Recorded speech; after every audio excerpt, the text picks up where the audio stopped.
জমিনে কেমন অন্যায় হয়, অত্যাচার কেমন জুলুম হয়, জমিনে কেমন অন্যায় হয়, অত্যাচার হয়, কেমন জুলুম হয়, কেমন গুনাহ হয়, আমি আল্লাহ দেখতেছি। আমি আল্লাহ দেখতেছি আমার নবীর নায়েবে রাসূল উলামায়ে কেরামের সাথে কেমন আচরণ হয়, সবই আল্লাহ বলেন আমি দেখতেছি। এরপরও আমি কেন নগদ ধরি না জানুনি?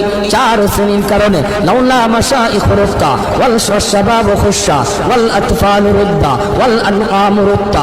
আল্লাহ বলেন 1 নম্বর হলো ওই বৃদ্ধ মানুষগুলি, এখনো জমিনে এমন কিছু সাদা দাড়ি সাদা চুল আমার কিছু বৃদ্ধ বান্দা বান্দি আছে রে, কোমর বাঁকা হইতে পারে না, করতে পারে না, কষ্ট হয়, হাঁটুতে ব্যথা, কোমরে ব্যথা, এরপরেও আমি আল্লাহর কুদরতি কদমে সেজদা দেয়, কষ্ট হয়, এরপরেও আমার কদমে সেজদা দেয়।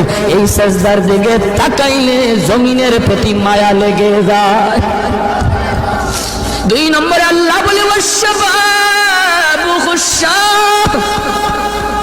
কত যুবক অন্যায় কাজের দিকে দৌড়ায়, নাপাক প্রেম ভালোবাসার দিকে দৌড়ায়, জিনা ব্যভিচার মদ গাঞ্জার দিকে কত যুবক দৌড়ায়।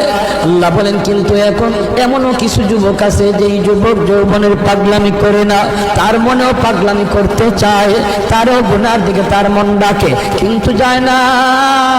আমি আল্লাহর ভয়ে যুবক গুনার দিকে যায় না, মসজিদে গিয়ে হাজির হয় না, পাক ভালোবাসা প্রেমের দিকে মন দেয় না, আমি আল্লাহর প্রেম অন্তরের ভিতরে জমায়া নেয়। ওই যুবকের সেজদা